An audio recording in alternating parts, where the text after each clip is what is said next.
I'm Shaun McCambridge, Managing Director of Stellar Recruitment. Thanks for joining me on this journey to uncover the secrets of inspirational leaders. The reason I put this together is to share the unique journeys of these successful individuals and really unpack how they've achieved success and hopefully inspire others to do similar things. So thanks for tuning in and listening, and I hope you enjoy the series.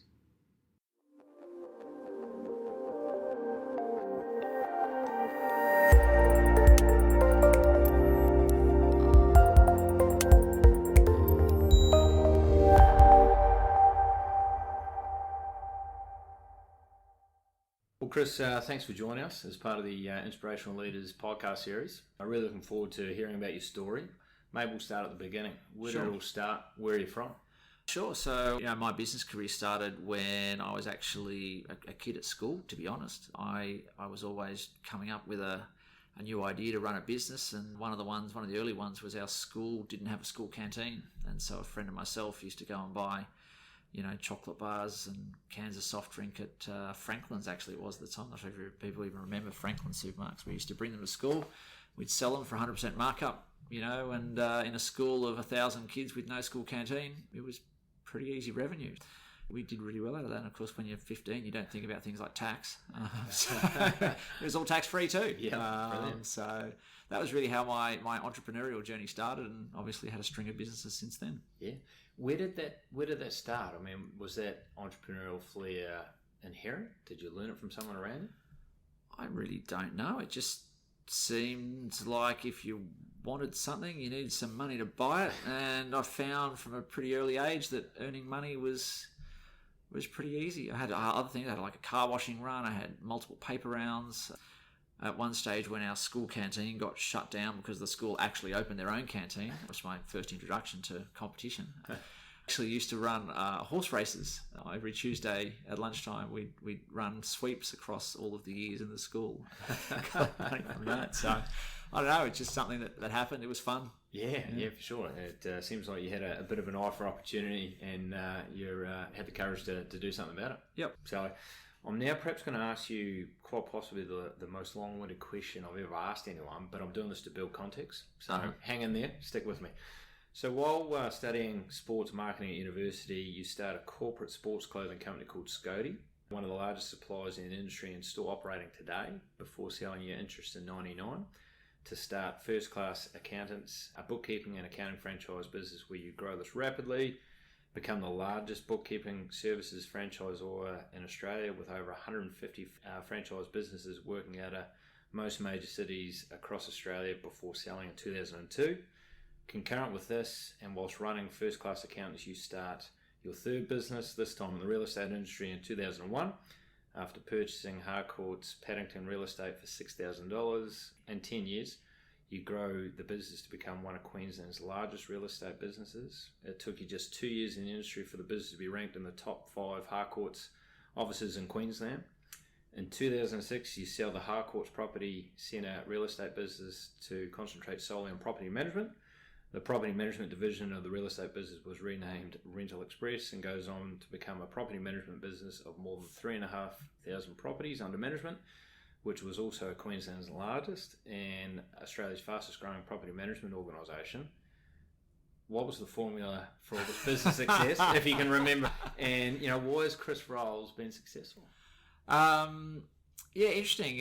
So one of those things there, that the numbers of properties under management actually got to a bit over 5,000. Wow. So look, the formula for success, interestingly, is that I don't know all that much about managing property. I don't know that much. I'm not an accountant. I don't know how to sew clothes together. But when it comes to running a business, I think, if you had to say what was the one thing that you did well, I learned how to manage people well at a really early age. And part of that was I was in the army for a few years, and exposed, particularly at the Royal Military College, to managing people. A lot of people say, well, you're in your army, you tell someone to do something, they do it, and that's actually not the case. And that's most certainly not the case in private enterprise. From a very early age, had people as part of my role in the army that I was managing and overseeing, and the same thing in my first business, which was Scody, when I was in my early 20s when I had that. And And I think that's the key. If you can manage people, you can find people that are experts in whatever it is that you do. The question is, can you engage them? Can you keep them there? Can you grow them? Can you, improve their productivity? And if you can really build a business irrespective of the product or service you sell. Put your humbleness aside and throw another question on the back of that. Why do you think those people chose to work with or for you on your various, journeys that you took? The answer to that would be around the environment, the culture. I mean, I know that sounds very cliche, but over a period of time, having spent a lot of time in a lot of different businesses, not just my own businesses, you can walk into an organisation and you can get an understanding of what culture is like almost immediately, just with the feel and the vibe within an office environment or a factory environment. And it's actually very tangible once you understand how to identify it, which is really important when you're looking at investing in businesses and buying business and things like that. So I think one of the things that we provided was a fun culture. There was never a time in any of our businesses where we weren't doing some, crazy outlandish thing. There's a million examples of them, of stuff that we did over the years that just kind of, most people would go, well, I couldn't comprehend doing that in the workplace environment. But it was fun, so we did it. Sometimes got in a little bit of trouble for some of the things we did, but that's just what we did. Yeah. And just picking up on that, how would you define your leadership brand? Leadership brand, I think, as a leader, I really enjoy watching people grow. So someone working with me, I place a lot more emphasis on their potential rather than their experience, because I have this sort of view that learning is kind of a non-stop journey. It's something I'm very big on personally. I'm constantly learning, reading, attending conferences, tertiary education, etc. And I try and instill that with everyone I work with. So people would get more learning opportunities working in a business that I have something to do with than probably anywhere else. And when people learn, they can overcome new challenges and they become more productive and they remain engaged. 100%. Couldn't agree more. So just going back to the Rental Express journey, under your leadership and prior to being purchased by Rich Lister, Paul Little, as we touched on before, Rental Express was Queensland's largest and Australia's fastest growing property management organisation. How did you do this in such a saturated marketplace, and maybe specifically, how did the likes of innovation or customer service play a part in that? Yeah, so you're right about the competition. So an absolutely saturated market. All of the business that we were growing was pretty much coming from competitors, as opposed to being a sort of it wasn't like there was a greenfield opportunity or a growing market necessarily. And the market grows fractionally every year. But the way that we approach that is that if you look at your average real estate business in Australia, they do two things. They do sales and they do property management. And the person that is running that business is typically a salesperson who's grown up through the sales ranks, and that's just what they naturally focus on. We looked at the property management business from a business perspective. We applied, marketing techniques. We were very early adopters of, basic things like you take search engine optimization. And now SEO, everyone knows what it is, everyone knows it exists, but this is back in the days when, I remember when I first Googled the term property management Brisbane, and the number one ranked site that came up was the Brisbane Airport Corporation. That has nothing to do with property management in the context of residential property management. So I did what I've spent most of my life doing, is I Googled, how do I get to number one on Google for a search term? Found about 10 steps, implemented them. A week later, we were number one for the term property management Brisbane. I thought, oh, that's interesting. And why don't I just apply that to the term property management followed by every suburb in Brisbane, and property manager followed by the term, every suburb in Brisbane. And over a course of probably about 6 months, managed to, become one of the top 3 Google websites for property management followed by every suburb across the whole of Brisbane. Even in suburbs, didn't manage property. In fact, in one case, a guy rang me up from Melbourne and said, I've just Googled property management Melbourne, and Rental Express come up as the number one website, and you don't even manage property in Melbourne. And it's because we were very early adopters of content online. We had a website that specifically appealed to the property management industry. We had lots of backlinks from authoritative sites, which back then was the holy grail in search engine optimization. And this was at a time when literally no one had heard of search engine optimization. And that was just because, being someone who likes learning, learned how to do it. And for the early years, did it myself. And it generated huge amounts of business for us. So you win that work. How do you then retain those customers? One of the interesting things about property management, and one of the downsides of being in the property management industry, is when you when you rock up to a barbecue and people ask what you do, they've always got a terrible story about, well, my property management is terrible, they do this, and I've got these terrible tenants and they do that. It's kind of a bad news industry, and that's because there is definitely a perception out there that service provided in the industry is terrible, and it is. Largely speaking, service provided to owners and tenants in properties is pretty poor. We did a lot of things to change that. The biggest reason behind that is because there is actually a lot of hidden work behind managing a property effectively that an owner places little value on. Part of the service is they have to pay for that. So things like legislative requirements, things like when you collect a bond from a tenant, you have to send it off to a state government. You have to have smoke alarms checked. Now, all of these things are legislative requirements the property manager has to do that a tenant and an owner see little value in, but it costs money to do. And what they're really looking at is the things that they think are important, which only make up a very small part of what you do, but you've got to provide the whole service to stay within the bounds of the law. So you get this scenario where it's actually very, very hard to provide value in terms of what they're expecting in comparison for the amount of money they're providing you. It's a high volume, low margin business. And as a result, service across the industry is pretty poor. So what we did is we looked at it and sort of said, well, how can we automate large amounts, numbers of these processes? What can we do with technology to do that? And we developed a whole bunch of software within the organisation, some of which is now used across the entire industry. Things like electronic key tracking. So in our organisation, when you're managing 5,000 properties, and each of those properties has 2 sets of keys, and each property has 10 keys on it for windows and back doors, you're talking, tens of thousands of keys. You're talking tons of keys. I remember, when we move office, we get, removalists in. You need 6 people to carry the key cabinet out because keys are actually really heavy, and they go missing all the time. And it's incredibly inefficient. So we developed an electronic key tracking system so we knew where keys were, who last had them, and if a plumber takes a set of keys to get into a property to fix a leaking tap, that plumber would get a text message at 7 a.m. every morning until we got that set of keys back, which makes the business more efficient because we're not losing keys and therefore having to go and get them cut, etc., etc. And getting a key cut isn't a big deal, but getting 10,000 individual keys cut, 3 a day across 6 or 7 offices is just a massive waste of resources. So we were effectively able to eliminate that problem through technology. And that's just one of, there'd be 5 or 6 examples. You think that goes back to your entrepreneurial traits of being inquisitive about finding a better way? Yeah, absolutely. Yeah.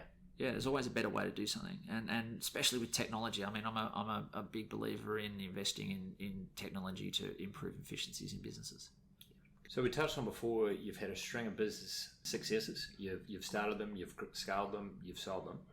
Was that always the vision when you went into those companies, or did opportunity knock and you listened? Talk to us a bit about that.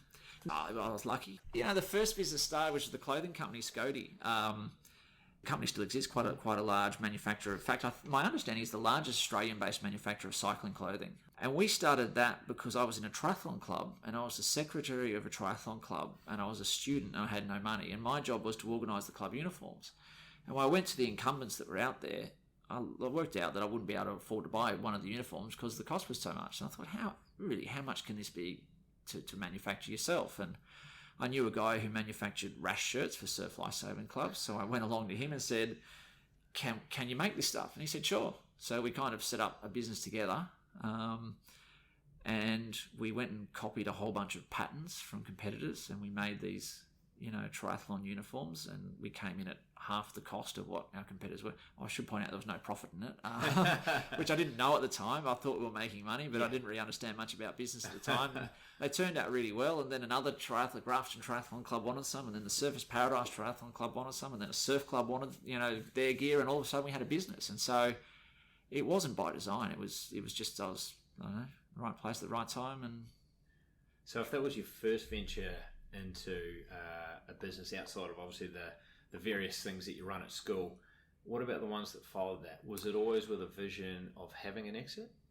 Not at first. So my first few businesses I actually exited really poorly. In fact, the clothing manufacturer, I kind of woke up one morning and thought, we've got, give or take a bit, 20-ish% of the Australian market. And that might sound great, but it was a tiny market. So it actually wasn't. I thought, we could get 100%, and this is not going to get me on the BRW Rich 200 list. So I'm in the wrong industry. So I sat with my business partner and said, I'm a bit sick of doing this. Do you want to buy my share? Oh, no, I actually said, shall we sell the business? And he said, well, why don't I buy your share? And literally 5 minutes later, we'd come up with a price and the deal was done. It was a probably 10-minute conversation. And so that was pretty poor. He turned around and sold my share for 10 times that 2 years later, and then another 2 years after that, it sold for about 40 times what I sold it to him for. So, that was a learning curve. But I sort of looked at it and thought, my second business actually was as a consultant. So I helped a whole lot of small businesses with sales and marketing. I learned a lot there around how to create value in a business. And then subsequently to that, I really was working towards exiting business as well. And I think Rental Express was the one I really probably executed the best. Out of them all, I've subsequently got better. And there was a vision to exit? Absolutely. Yeah. Rental Express was built to sell from day one. Yep. We talked a bit about the challenges that come with working in property management. Not always the most glamorous job in the world, and particularly for property managers dealing with some of the challenges that come across their desk. How did you engage and retain those guys to enjoy their job? And maybe you touched on a little bit before about creating a sense of fun and that sort of thing, and helping them grow as individuals. But how did you get people to sort of stick around and enjoy their job as property managers? Absolutely, yeah. The property manager is the person who's kind of like the meat in a pretty ordinary sandwich. The tenant wants to do one thing, owner doesn't want to do it. You're the person in between that has to sort of arbitrate between them or mediate between them. And the industry has a massive turnover. So in Queensland, the average property manager stays in a role for 9 months. Huge turnover. We had in our business, that was about 2.6 years. So significantly better than the industry, but still you've got over 100 staff. That's still big turnover. So a big issue even in our business, despite the fact that we tracked way above the average. So we did a number of things in order to prevent that. The first thing we did is we looked at what are the things that property managers really dislike doing. And one of those is after hours phone calls on their mobiles. So we just said, well, look, we're going to treat ourselves like a bank.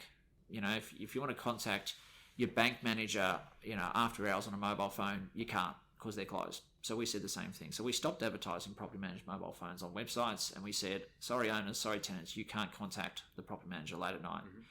If you've got an emergency, you've got instructions on how to deal with that, and you can contact our after hours emergency service providers and get that problem fixed. We don't want to know about it. And so that immediately eliminated sort of the issue that property managers constantly have, is that they're always in demand. So with no loss of customers. With no loss of customers. And that was groundbreaking at the time. I know that sounds pretty basic, but there wasn't a property management company in the country where owners didn't have the phone number, the mobile phone number of their property manager. That was the first thing. The second thing we did is we said, well, why do property managers have to work weekends? And in the industry, all property management company had property managers working on the weekends. And we sort of looked at it and said, why don't we take up the tasks that need to be done on a weekend and actually use independent contractors or part-time staff in order to deal with those. And they're typically not the complex things. They're usually things like showing tenants through properties, and that's not a complex thing to do. And what we found is we actually get much cheaper labour doing that. University students that want part-time work, sure, we had to get them registered, which means they had to get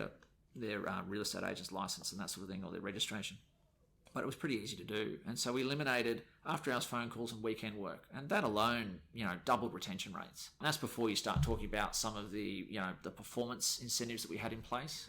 A classic irony in the property management industry is that if you manage a portfolio of 100 properties and you're really good at what you do and you get paid $50,000 a year for doing that, then you have owners that give you another property. So you've got 101 and then 102, 103. And so by doing a good job, you create more work for yourself and don't get paid anything extra. And that is actually still the status quo in the industry. So by paying people a flat salary, you're actually incentivizing them to do a poor job. So we looked at it and said, well, that doesn't make any sense. We're going to pay people based not on an annual salary, but on how many properties that they can manage effectively. And the more that they can manage, the more we'll pay them. So we had staff that were earning 50, 60% more than the industry because simply they were more capable. Fantastic things there in terms of just getting to the root cause of why people would maybe move on and trying to mitigate those things, and then also trying to incentivize the right behaviour, right? Absolutely, yeah.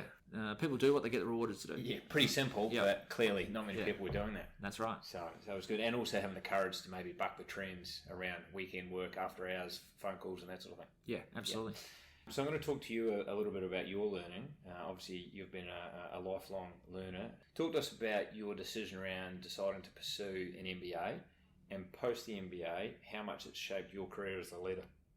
Funnily enough, in the entrepreneurial sort of world, I copped a lot of flack for doing an MBA. A lot of people sort of said to me, why are you wasting your time? Do an MBA so that you stick it on your resume so you can get a job that pays you more. And that is why a lot of people do an MBA. I looked at it and thought, I've got a whole lot of really specific business experience in certain areas. And there are in fact areas that I actually know very little about. I did what they call a senior executive MBA, and I was the youngest, or probably the second or third youngest person in my class. So these were all people who were, senior partners in the biggest law firms in the country. They were running public listed companies. It was a fantastic group of people from a networking perspective. So I managed to get myself into that course. And what was interesting is that what I expected to learn, I didn't learn. And it's a classic example of sometimes you don't know what you don't know. And so I had this perception that I was probably going to improve my finance skills, and I did. I thought that's probably one of the things I'll get a fair bit out of, learn more about the public markets, public equity markets and what have you, which is, getting into, venture capital and private equity. That was something I wanted to learn more about. But there were some really interesting things I learned about that I really didn't even know. So for a long time in my businesses, I'd been making operational improvements, but I didn't really understand there was a whole, discipline around operations management. Removing bottlenecks and improving processes. So that was probably a real eye-opener for me, as was some of the international business, stuff around doing business in, particularly in Asia. So we did quite a lot of that course overseas. Did some time in China, did some time in the US, some time in Germany. So got exposed to sort of European, North American and Asian markets and how business operates over there, which was really, really interesting. So, and the other reason I did it is because I thought it'd be fun. And it was. So, and how has it changed what I do? I think it's changed my perception on businesses significantly. I look at different things sometimes as a result of going into businesses. I probably didn't change the way I manage people, much, because I think that's one of the things that I got the hang of and did well at early, but certainly other areas around some of the more in-depth financial analysis of businesses, it's helped me as well. Great. And no doubt the discipline that you had to show to run businesses concurrent with study? The reason I did a senior executive MBA and the reason I did it at Melbourne Business School was they had a system where you basically go and live in full time for a month and you work from 8 in the morning till 10, 12 at night every day for a month to get the middle weekend off. And you're kind of immersed in what you're doing. And so that actually worked well for me as a business owner. I had a fair bit of flexibility, so that worked well for me. And it also meant that the other people that were doing it were very, very senior in their roles, because if they weren't, they couldn't just take 4 random months off over the course of sort of 18 months to do it. So resulted in having a very good cohort of people I went through with. But I've always sort of mixed business with study. In fact, I'm off to the University of California in 2 weeks at Berkeley to do a course there on venture capital investment. So I'm always doing stuff and have always done and will always continue to do. I want to move past the tuition you've done and about to do, and then talk about maybe people that have had an impact in your career as a leader, as an entrepreneur. Has there been anyone that sort of sticks out that sort of shaped you as a leader and entrepreneur? Yes, there's been a few. I've never had a mentor per se. I actually think that's been a mistake.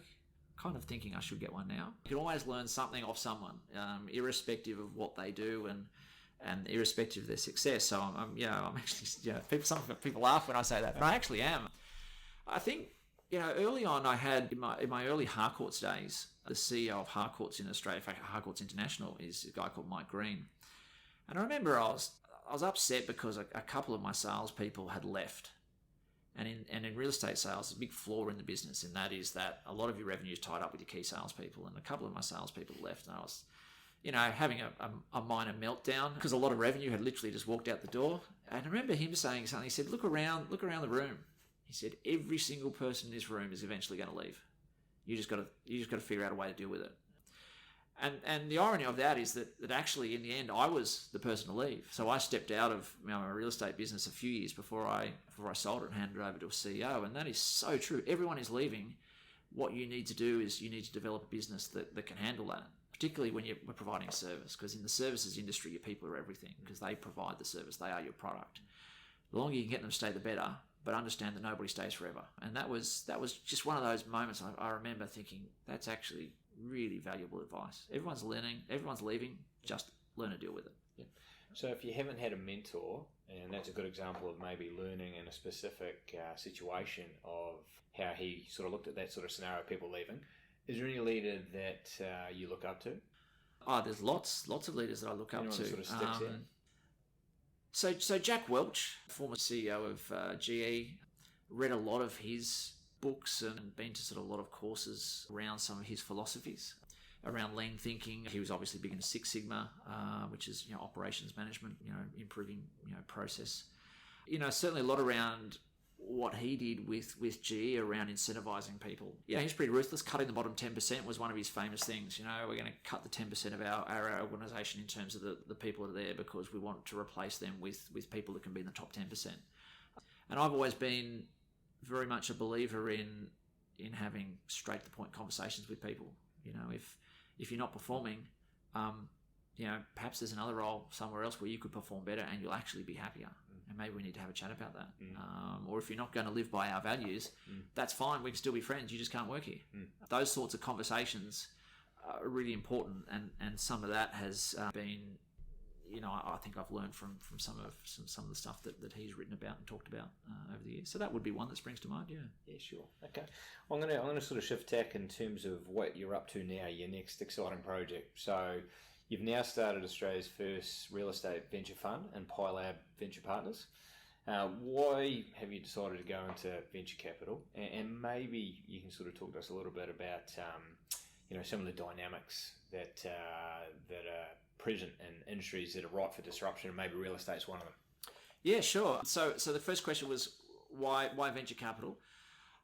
I've obviously started a number of businesses, and they've all gone relatively well. But there's also a lot of time and effort and energy in starting a business from scratch in a new industry. And, I sort of question, one of the advantages of having exited a few businesses relatively well is that you can actually bypass those first few years with cash. You can invest in businesses that have gone through those first, few hard years. And also look at it, one of the things I really enjoy doing is helping other people, grow. And obviously I've got a lot of experience as a result of the successes, and the mistakes, I should point out, that I've made over the years.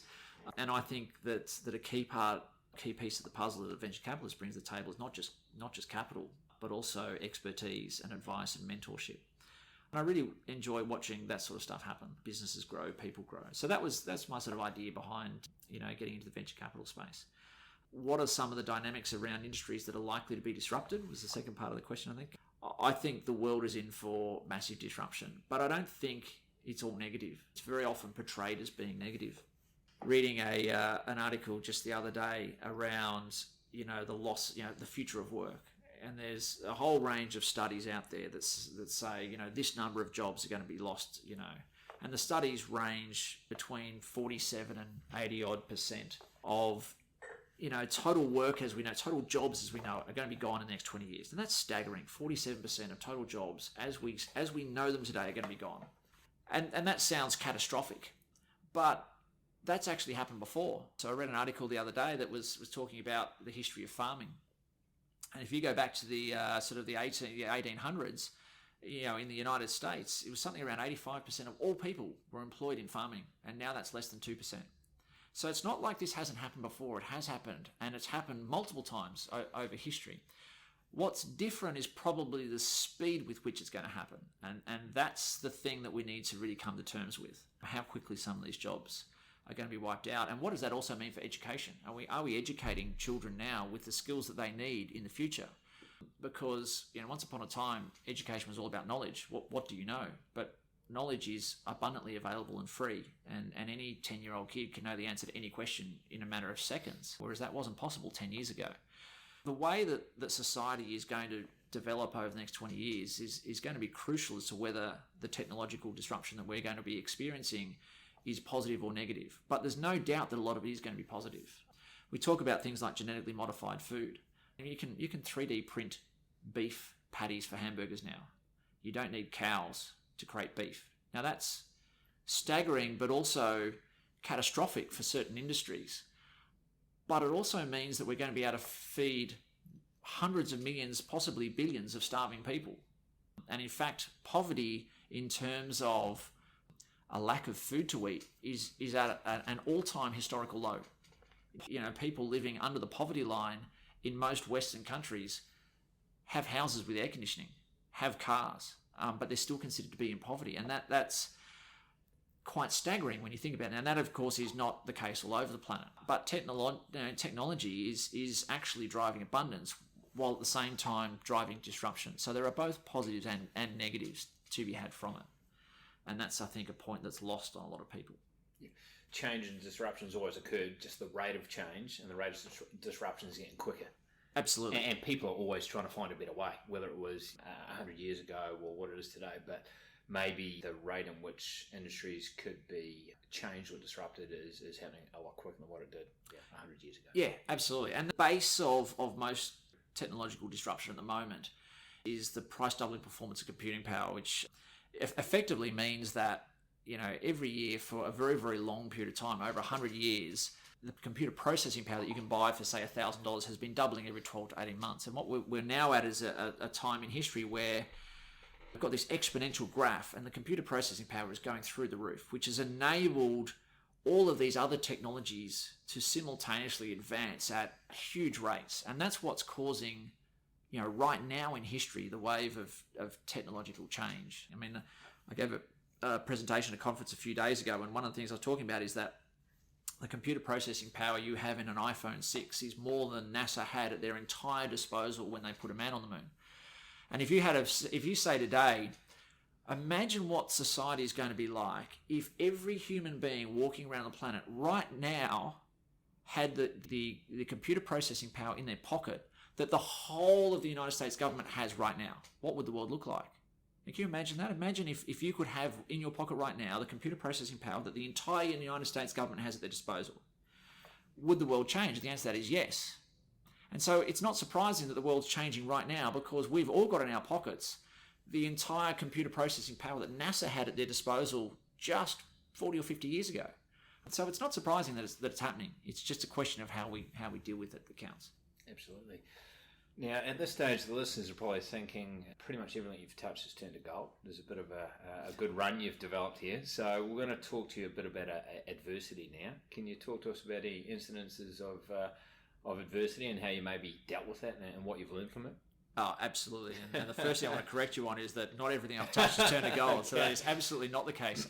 I've probably made more mistakes than most people, which has potentially resulted in learnings that have resulted in subsequent successes. Yeah, I've had a lot of adversity. I'd say one of the biggest things I had from an adversity perspective was my time in the Army. I was in the Army. I started just, in the infantry, and I loved it. And I got selected to go to the Royal Military College. I loved it, and I ended up getting injured. And what that meant effectively is I couldn't go back to the infantry or any of the combat-related sort of roles within the Army. And that was, at the time, devastating for me because you don't join the Army to sit behind a desk and, fill out forms. I left the Army and I thought it was kind of like just the worst thing that ever happened to me. But, out of every piece of adversity or, comes some sort of opportunity. And, I went to university. I did a sports science degree, which I've never done anything with, but was interested in sport. Hence, my first business was born, which was the sports clothing manufacturer, Scotties. And that really set me up on sort of the journey that I've taken since. So I think that was a lesson. When one opportunity closes, another opportunity potentially opens. So that's sort of an example. There's been others as well. I mean, if you look at one of the things we did at in the real estate business, we got into the mortgage broking market, and I sort of figured that everything I've had a go at's worked, so this will just be another industry that will grow in at a rapid rate, and I was sorely mistaken. So we opened offices, we took out leases, we recruited mortgage brokers, and about 2 weeks after we opened our first office and we were past the point of no return, Westpac came out and said, instead of providing 25 basis points of commission to mortgage brokers, we're going to change that to 15. And the other 3 major banks followed suit within a week, and all of a sudden 40% of total commission was cut out of the industry. And then we went into a, global financial crisis, and the whole thing fell apart, and in the end we just shut the whole thing down. We lost some money, but it wasn't catastrophic. And we thought, okay, well, maybe the learning from that is let's just do one thing and do it really, really well. And that's how Rental Express came about. Yeah. So focus. Yeah, and I think that's been a big learning curve. Do one thing, do it really, really well. And if you look at our venture capital fund, most venture capital funds are very generic. Ours is very, very specific. We're looking at investing in businesses that have some sort of technology-enabled product and service that fits around the real estate industry. So very, very specific in terms of our expertise in terms of an industry. I like it. I'm going to shift the conversation a little bit about the stress of success, or the stresses that come with the pursuit of success. Obviously, you're ambitious, you're driven, you've got expectations, goals that you want to hit. How do you deal with that? How do you deal with stress? I don't. Okay. And when I mean I don't, I've learnt to switch off, and that hasn't come easily. We've had lots of things go wrong. Literally everything that could go wrong in a business has gone wrong in some business that I've owned over the years. And I've had moments where I've been in tears because I've thought the world's ended. And you know what? The world didn't end. And so over a period of 20 years of running my own businesses, which, other than being in the army, is literally all I've done. I've never really worked for anyone else, except a few chunks of work experience where I've jumped to an organisation to learn what they do and then jumped down to go and start my own. Mm-hmm. I've never really, had anything absolutely catastrophic happen, that changes, your life. And so there's so much more out there than worrying about what could go wrong. And so therefore what I've taken is, when I'm at home, I don't think about it. If something's going wrong, that's all right. If we don't invest in a particular deal because it hasn't come off, there's always another one. And so therefore I've been able to become very detached from the stress of day-to-day work. And I'm also quite disciplined around, when I'm at work, I'm at work, and when I'm not, I'm not. And that's just sort of the way I operate. And that's sort of a habit or practices you've developed over time? Yeah, absolutely. I'd imagine earlier on, maybe pre-family, pre-kids, weekend work, after hours would be all part and parcel of growing a business? Absolutely, yeah, absolutely. The first few years of most of my businesses, it was 6-7 days a week, 10, 12 hours a day. And it's not to say I don't work 10, 12, 14-hour days now. I do, absolutely. But I do that because I want to do that, and I'm doing that to achieve a particular end. And I also structure that around the family. I've got 2 young kids, wife and 2 young kids, and I want to spend time with them. And so I'm fairly ruthless about my time. So you talked about discipline. So I want to sort of pick up on that and just sort of try and see if you can share any of your rituals or practices that you adopt to get the most out of every day, or just in general to operate at your optimum and get through the important stuff. Yeah, sure. So in my last few businesses, I've adopted sort of a discipline around accountability and knowing who's doing what, based on a book called The Advantage by a guy called Patrick Lencioni. And it basically has a model around how you cascade information and keep people accountable throughout an organisation. So, and there's a few people that kind of preach similar sort of practices. Vern Harnish is one of those. In fact, some of them, Patrick Lencioni and Vern Harnish, have written books almost in collaboration with one another, and they refer to each other in some of their books. But The Advantage by Patrick Lencioni, for me, kind of is an all-encompassing sort of view on that. And so we do things within our business. We do things like the morning huddle. So every morning, 8:46, everyone's on the phone. If you're not on the phone at 8:46, before it actually clocks over to 8:46 on your iPhone, it's a $20 fine. No one's ever late because they get fined. The fines just go in a pool, and we go out to lunch. So it's only you're only shouting the next lunch or the next drinks or whatever it happens to be. Things like that. And we go through the 3 basics of, okay, what do you got on today?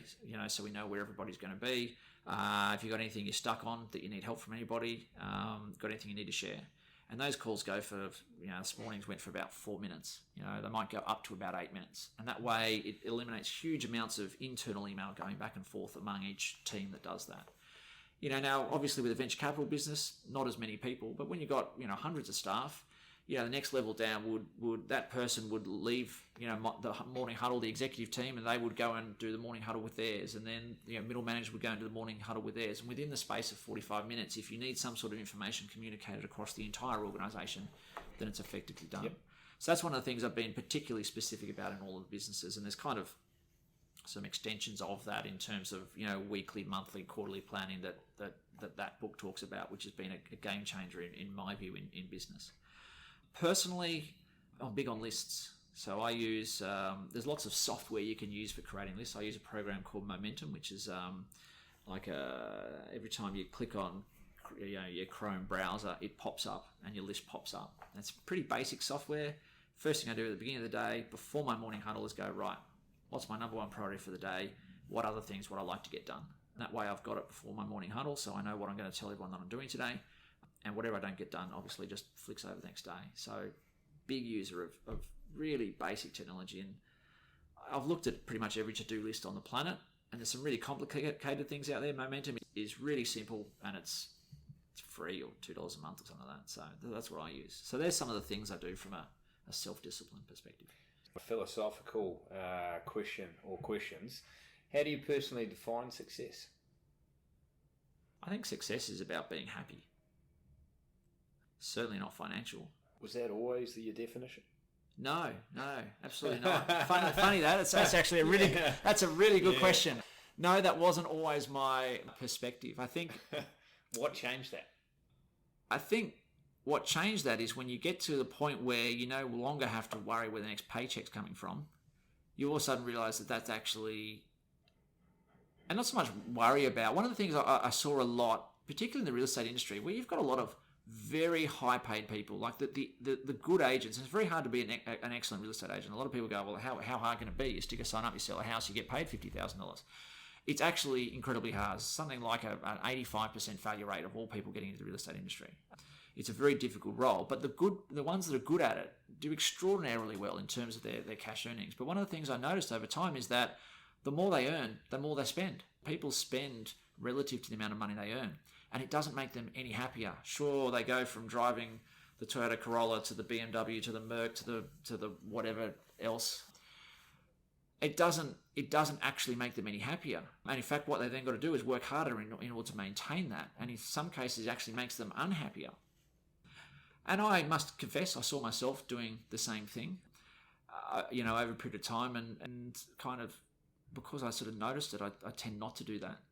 I don't have any, particularly extravagant, hobbies. I quite like traveling, but I don't fly around the world first class or even business class. I mean, all of our internal travel within the business is all economy class, because does it really make a difference if you sit in a slightly bigger seat when you're flying to Sydney or Melbourne or wherever? And a lot of people would disagree with me on that. And I think it probably does when you're doing long haul flights, but being happy is in my view the ultimate measure of success. But sometimes it's hard to see that.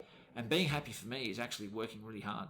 I love what I do, and so therefore putting in a 12-hour day is for me a lot of fun. If I didn't like doing it, I wouldn't do it. And I think that's the ultimate measure of success. Are you genuinely happy doing what you're doing? And if you're not, you should stop doing it, because no amount of money is worth not being happy. No, it's good that you've had that realization. Many people keep pursuing what they think that definition of success is, even though maybe consciously they realize it's not making them happy, but maybe they're too leveraged, or they just don't think a change is possible, right? Yeah.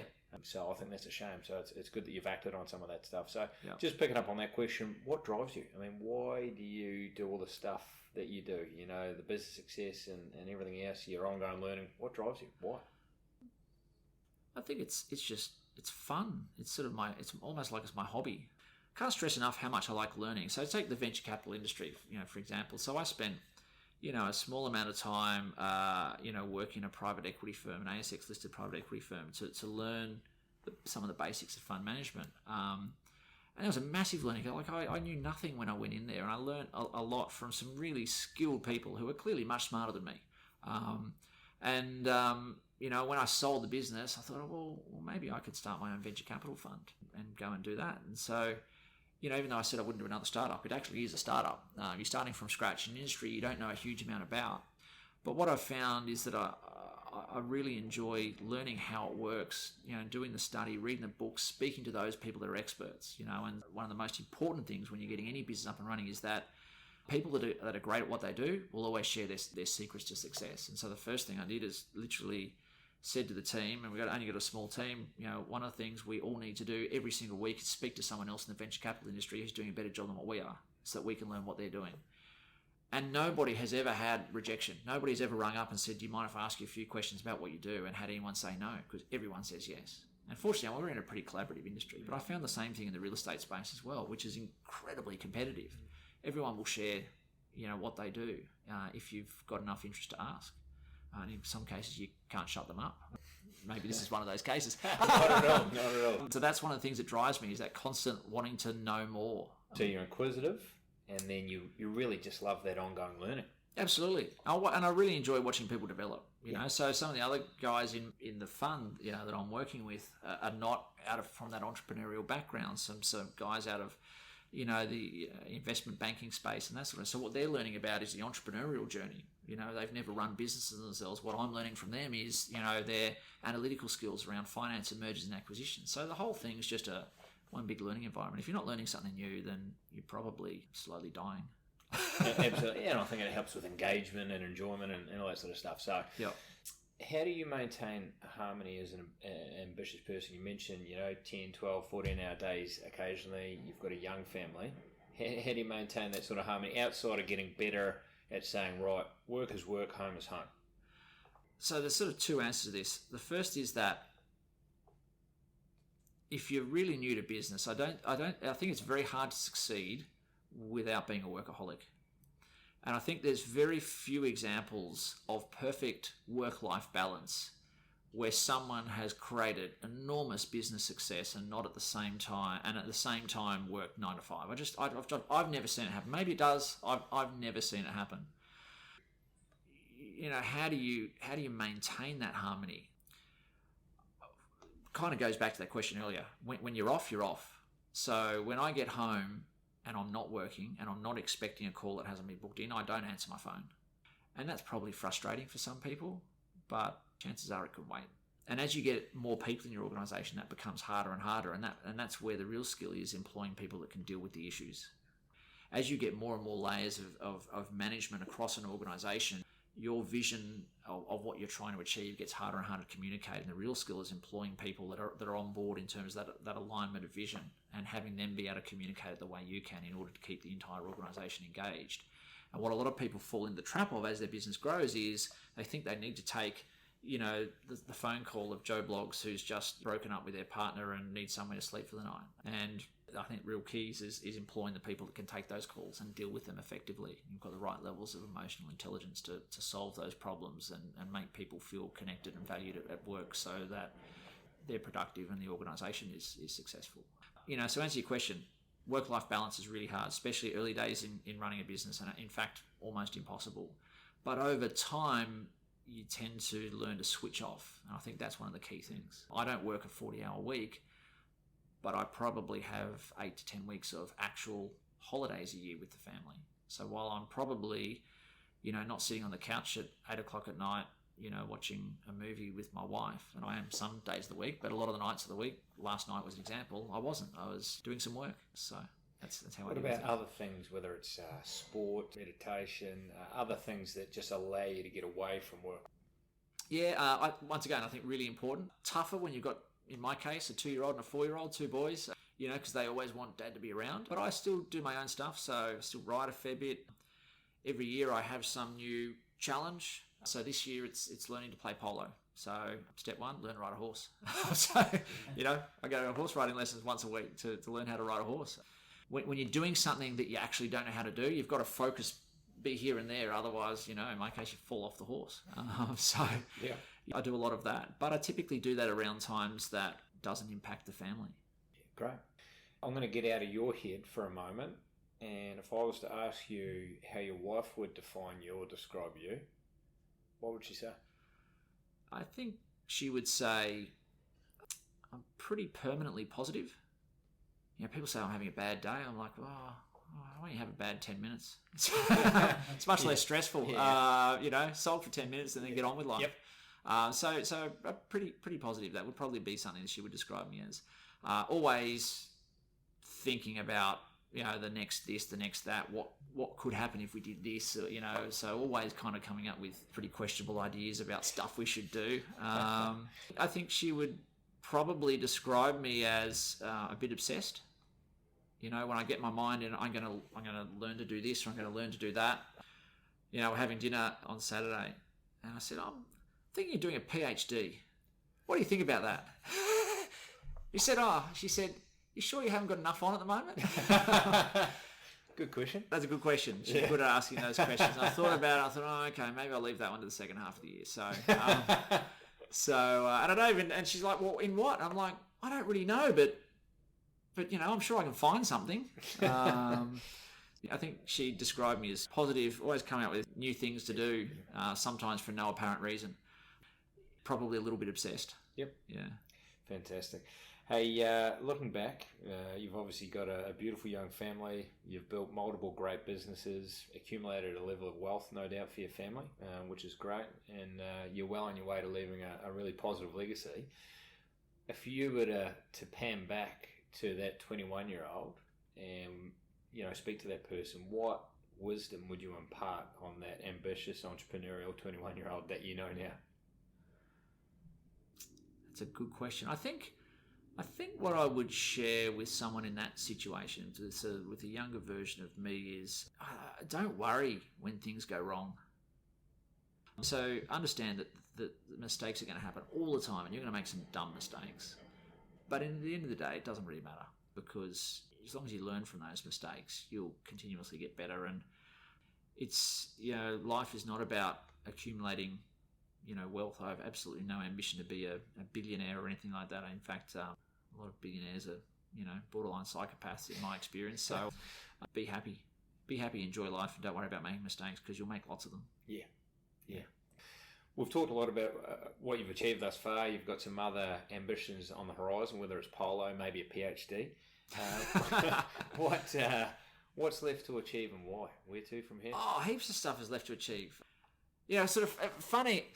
This is going to spin you out a bit, but I have this philosophy that with the rate at which technology is growing, it's highly likely that people sort of your age and my age, and I'm making some assumptions here that you're roughly my age, somewhere around early 40s, late 30s, something like that. It's highly likely that if you remain relatively healthy, you could live, and this is going to spin some people out and think that I'm a lunatic and that they've just wasted their time. But listening to what I'm saying, it is very real that you could live a multi-century lifespan. And most people sort of hear that and go, that's ludicrous. But I challenge you, before you tell me I'm ludicrous in saying that, to start looking at the research of what's happening in medicine. Because I've heard some incredibly learned people talk about not just living 100, 150 years, but talking about living 200, 300, 400 year lifespans. So, what's left? Well, a few hundred years would be my answer to that. So lots and lots and lots. I'm going to certainly be in the venture capital business for the foreseeable future, at least 10, 15 years. It's a long-term play for me. But is it going to be my last business? Likely not. I don't know what's left, but I've got a very long bucket list. And if I live to the average age, which I think currently about 86 or something like that, I'm not even going to achieve half of the things. So what's left? Lots and lots. Yeah. Now, well, look, Chris, congratulations on everything you've achieved thus far. It's been very impressive. Obviously, you've inspired a lot of people, and really thank you for taking the time to share your journey. I'm sure a lot of the listeners will take a lot from it. So all the best with what comes next. No worries. Thank you. Thank you.